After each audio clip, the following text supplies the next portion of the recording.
Hi, everyone. My name is Georgina Pazcoguin, and I'm the co-founder for Final Bow for Yellowface. And welcome to What's the Tea, a daily conversation with a dancer of Asian descent for the duration of May to celebrate Asian Pacific Heritage Month.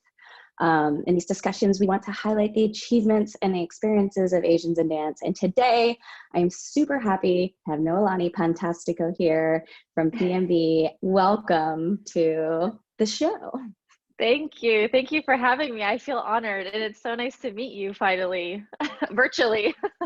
virtually meeting. This has been a great experiment for me to connect with everyone, and I feel like it's been wonderful knowing, just connecting with dancers that I haven't seen in other companies, even just taking Zoom classes. It's been really that's one positive of this crazy time. So, do you want to talk about the charity you're raising funds for today? Yes, I'm raising funds for the PNB Relief Fund. I think all companies are suffering right now, and this is my team that I'm wanting to raise money for. So anything that you can do to help or just support your own favorite nonprofit. But PNB Relief Fund for us here in the Pacific Northwest. Awesome. So let's just jump right in.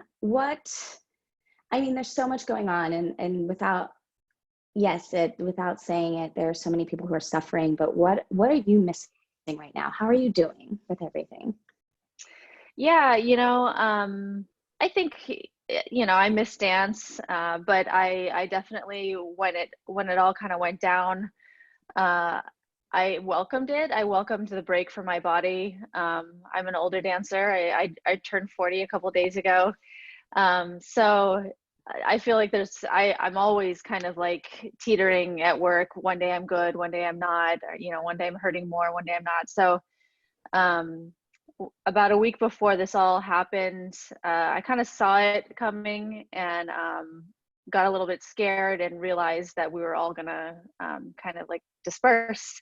And so I don't know if it was just a protection thing, but I really created some distance right after it happened, right after like it was kind of announced and everyone said goodbye. And I haven't done anything until like probably last week. I started kind of like entertaining dance again and started working on my own projects. And that's kind of how I've handled it. I don't know if it's the healthiest way, but it was the way that worked for me. I think it's great, everything that's been happening online, people helping people, and like you're doing right now, and just all these Zoom classes. And I just haven't been able to partake mentally yet. And anyway, I probably would most likely do my own thing, but that's how I'm surviving it, and then little by little, people like you have been reaching out, to talk about things and raise awareness around certain subjects. And I'm more than willing happy to help there. Well, we're grateful for that. And I just want to say, like, the healthiest way to deal with this is the way that's best for you. I mean, right. It's everyone's circumstances are different, and we're all just surviving. Yeah, it's scary, it's like we don't know if we're gonna have to search for work, in the coming months. And I don't know if that sounds like over the top or if that sounds completely realistic. It's very, very bizarre, I think it's super realistic, especially for you and I. I am an older dancer too, and like we can't do this forever. So it's just like I think it already puts pressure on an underlying thought that we have in our heads at this point in our careers, is like, what's next? What drives us beyond ego is included, but what drives us beyond that, like, need to perform when it's not time to perform anymore for us? Right. Yeah. And then the question came up with a few of the older ones here, when this all kind of went down, was, is this it? Like, is this how I retire? It's really strange. Yeah. We don't know, because if we're out for a couple of years or whatever, whoever knows, do I want to go back? That's probably maybe I was thinking about retiring anyway. You know, it's a whirlwind. You know, every day Yeah. it's a battle. Well, let's take it back to the very beginning. I would love to know what got you started in dancing. Yeah, you know, I think like a lot of kids, I was really active, but I had a lot of anxiety, and I was in a military family, so we moved every couple of years, and I never had like I don't know, a strong foundation, I guess. And I was always really nervous and didn't have like a close knit group of friends ever. And so, anyway, my mom always put me in something. She always put me in some sort of activity. Gymnastics was like something that really stood out that I really loved. But I did a lot of normal things like soccer and, you know, other kids' sports. And then someone saw me. We were in New Hampshire, and someone saw me in a pizza shop. This is what the story is, anyway, that my mom tells me. And they saw me kind of dancing around, and they said, "You should put her in ballet." And for some reason or another, my mom listened. And I started in like a little rinky-dink ballet school, and we moved again after that, shortly after that. And then I ended up at Central Pennsylvania Youth Ballet, which was kind of a stroke of luck.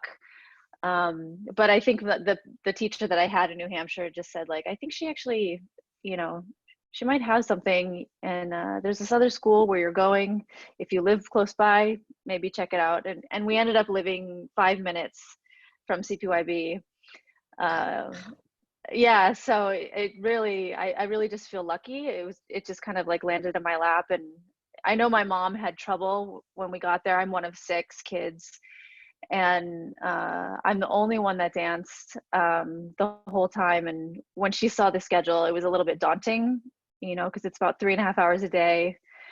But we did it. You know, it was a bit of a battle for me as a kid, dealing with like a big family and then having this other family on the side as a young dancer. But it started there. I was 11 years old, and I graduated from school not long after that. But my generation is like John Stafford, Adam Yep. Henderson, you know, that's my crew. I love it. So we didn't Yeah. actually get to cross paths at CPYB summer courses. I don't think we ever Oh, overlapped. I didn't even know you went there. I didn't Yeah, know that. we will, Allegheny Ballet, where I'm from, Altoona, Pennsylvania, shared basically all the same teachers. So I I trained with Marcia during the summer courses, and then like Richard Cook and Melinda, Yes. and they all came. So we all have a shared network of I had teachers no that brought us up. idea. Oh Yeah. my gosh. Wow. Wow. That's And like, I know. Well, you're also saying like I'm also one of 6, and my family's a military family. But my dad, we didn't have to move around, luckily, because my dad was in the reserves and he's an army doctor. But my okay. brother is now a major and he's stationed in Italy. So but we've got a lot of a lot of Wow. similar things going Yeah, on, some which is parallels there. yeah. So okay, so you started this intense training at CPYB. When did it click for you that you wanted to pursue this and be a professional dancer? You know, this is gonna sound really weird, but honestly, like it was kind of dance was something that was it wasn't just an outlet. It really gave me things that I needed as a kid. I kind of had a chaotic upbringing, and it just gave me some structure. And I'll try not to give too long-winded of an answer, but I was doing it like kind of to survive. And that's what I felt. You know, it was really a fight with my family to like get to class every day. Even I often ended up like a half an hour late for classes because my mom wouldn't drive me or someone wouldn't drive me. And so all along, before I even entertained having a job and having a career in it, it was really just like, this is what I need in my life. This is the structure that I need. and it brought beauty, and it brought so many other positive things in my life that it was only that for me. I didn't ever think of it as a career path until I actually got a job, which is odd. And then when I got the job, it was kind of on a whim. I was very, very fortunate. I was auditioning for a summer program. I went to New York City, did the B&B summer course audition, and then I heard the company audition was the next day, and I stayed. And just I thought, well, I'm of age anyway to start trying things out. I may as well like understand what it is to audition. And I did a cattle call audition, and I got an apprenticeship. So it was earlier than I expected. And then when it actually happened, it was really like, oh, is this what's going to happen? Is this what, is this what happens now? And I just did it, so it kind of was fate almost. Yeah. Yeah, and it was the same way with CPYB. It just kind of was there, it was like it was choosing me in a way, Yeah, that totally makes sense. What an amazing story. I love that. I don't It's know. It like, sounds like a little bit like woo, but no, but like it's very clear. Like you could have moved to any city in yeah, an army family, and it just so happened that these particular events lined up to place you and get you the training, and then you also decided to stay to take that one class. It's just sometimes just a decision that changes the course of your life, which is amazing. right. All Yeah. right. So you talk about your family a little bit. Can you tell our viewers about your ethnic and cultural heritage, and to what degree do you feel connected to it? Yeah, I mean, sadly, I don't feel as connected as I would like. So my father passed away. My father's side is, the Pacific Islander, Filipino, Hawaiian side, and my mom is from Australia. My mom's a Caucasian, probably a lot of Polish in there, maybe Eastern European. So anyway, yeah, he passed away when I was probably 2 years old. My mom remarried shortly after, part of a military family, and we came straight to the mainland. And from there, just moved every 2 years. So at a very young age, I was kind of taken away from this big part of my life, and all I really had growing up were pictures of me and like, flowers and leis and surrounded by hula dancers. Yeah, so I'm not as connected as I would like. I do have that whole side of my family that I don't know very well. And this is definitely like a missing piece for me as an adult, and I'm still discovering it. Every time I go to Hawaii, I try to make connection with that side of my family, and learn a little bit more. Because I also, there was this father figure that I had that kind of disappeared. And with that, it's like the whole Asian part of my life, and suddenly I was part of like a white family living in very white areas. Yeah, so it makes me sad, but I've had a lot of other gifts along the way. Does that answer your question? Oh, absolutely, I don't know absolutely. if it And answers it fully, but yeah.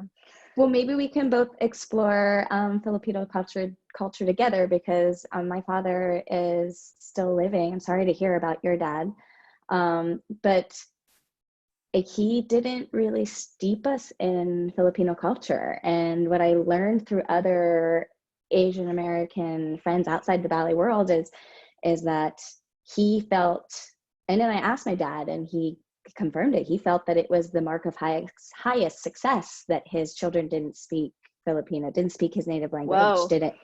Yeah, so it's like a talk about a mind blow situation. So I mean, maybe that's something else that can connect Yeah. us in exploring. So then, speaking of that, do you feel now that your cultural heritage and wanting to connect to it does that inform you in your artistry at all at this point? Um, you know, all along I didn't felt like it did. I had an awareness that Mm-hmm. that I was a different color. You know, I was told like not to get a tan, you know, there was just certain things along the way that kind of happened. And even my family, like I said, is very white, and it was just me and my brother that were Hawaiian. And so it was, we almost looked adopted. So I had that awareness. And then maybe it was a couple of years ago, I realized that I didn't really know any other Hawaiian ballerinas, like Hawaiian, you know, like Right. not just people that were born in Hawaii, but like actually Hawaiian. And I kind of did like just a short research on that. And I found a lot of Filipino ballerinas, which is great. Uh, but yeah, that was the only thing that kind of got me. It was like, oh man, there's not many of us, you know, and it's already hard enough in this career to kind of be successful. um and we're not represented enough, you know, so it only dawned on me recently, um that there should be more representation. You know, I think in general, the Asian community, I think we're very passive people, you know, so maybe that's a part of it too. Maybe that's why, you know, yeah, that's why, maybe that's just why it is the way it is. I think that it's like Phil and I have had many discussions on this and trying to analyze like why more dancers of Asian heritage haven't spoken up and about the issue of representation is because like for most in most areas like Asians are at least in the room. There's usually Yeah. like one Asian dancer in the room as opposed to other cultures who can't even get in. They can't, not even accepted yet. And so like we feel that we shouldn't rock the boat because we're at least in the room. We might not have a voice that matters per se, but we are in the room. And so Phil and I are trying to encourage more people to do interviews like this, like you're doing, and just voice. And is there anything else you think the ballet world could be doing in terms of race and representation right now? That's a that's a touchy subject, you know, because I think a lot of stuff has to change.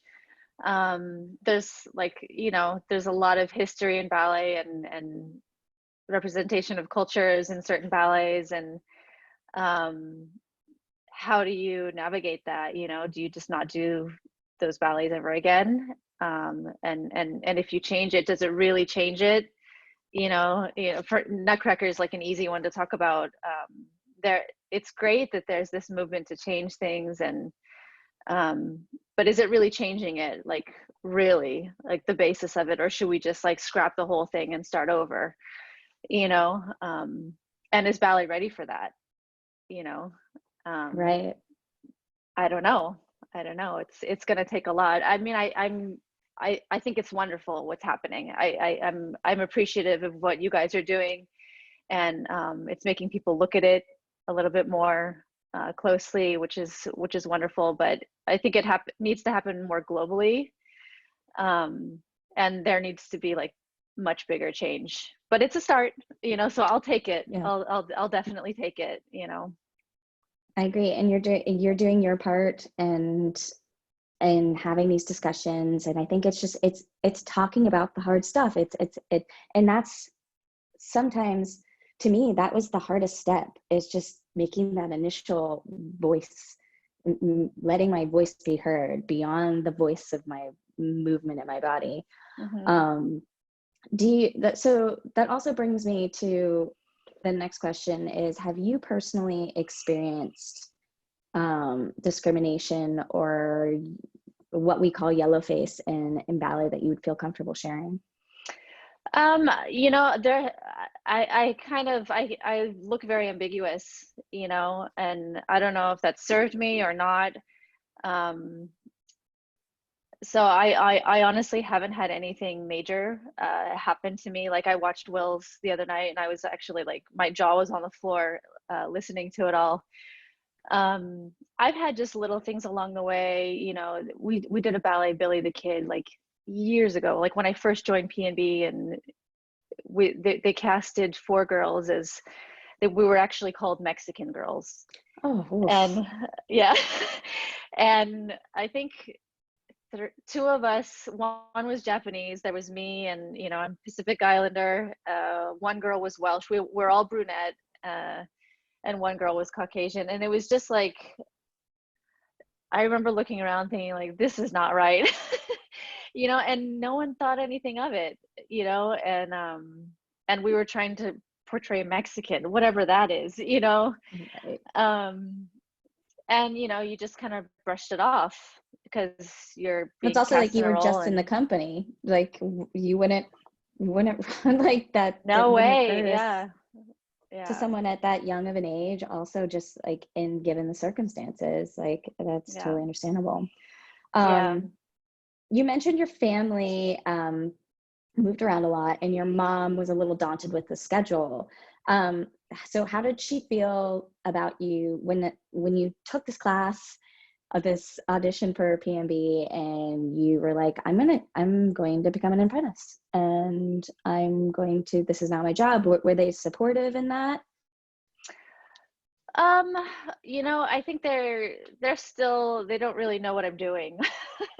I think they're aware that I'm a ballerina, and they see like the general idea of what a ballerina is.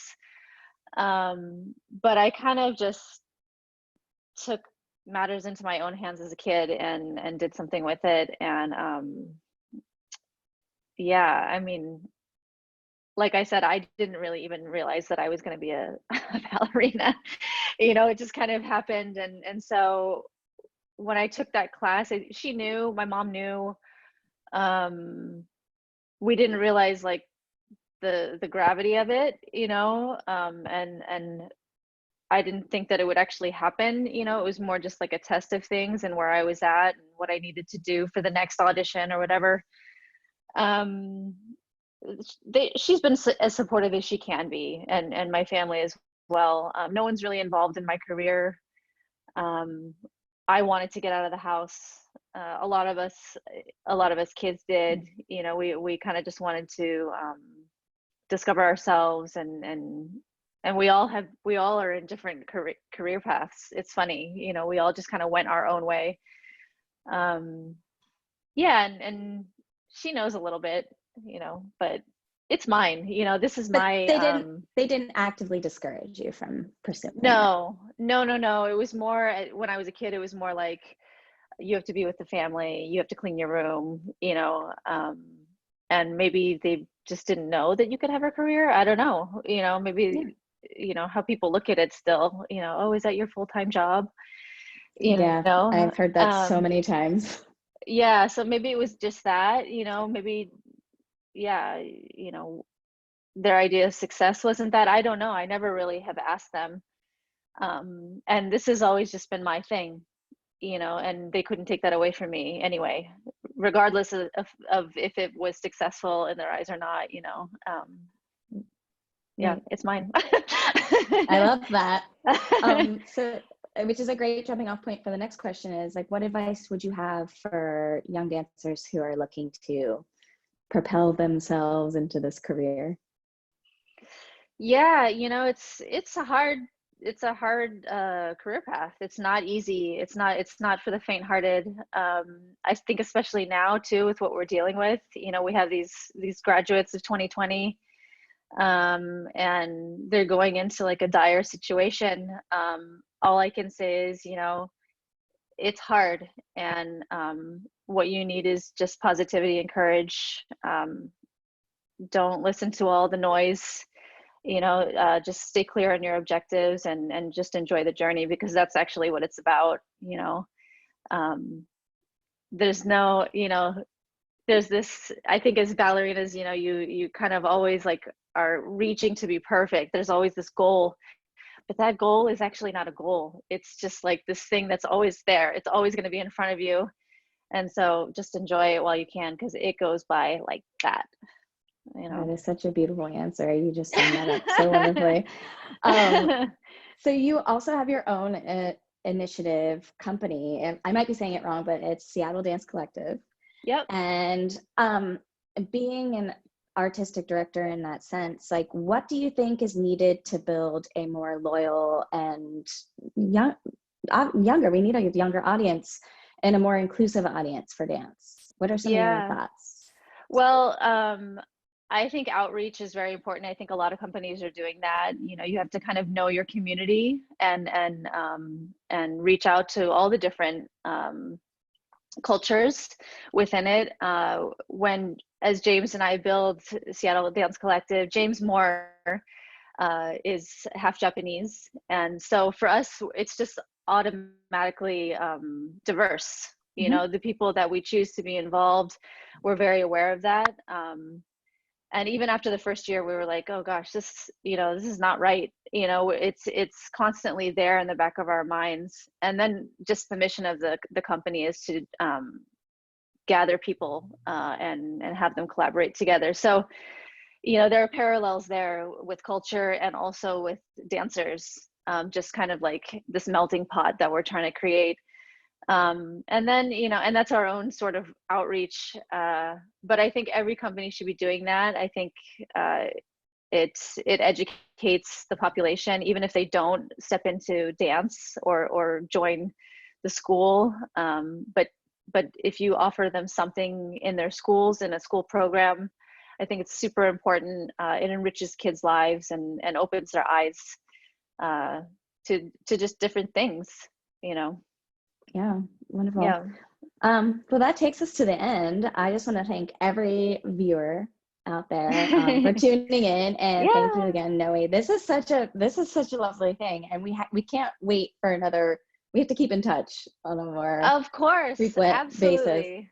Yes, I would love to have you come and dance for Seattle Dance Collective sometime. I don't know if you'd be Okay. open for that, but I am yeah. so open. I love to travel and I want to get out west. I mean, I'm in LA right now, so Oh, I'm nice. yeah. Cool. Any chance I get, I'm out west. But viewers, this tune in to Instagram right now for the reveal of who the next dancer chat will be, and tune in tomorrow Ooh, noon Eastern Standard Time for our next conversation. Noe, you're lovely. Thank you so much so for are coming. you. Thank you so much for having me, Gina. It was a pleasure, and yeah, anytime I'll do this.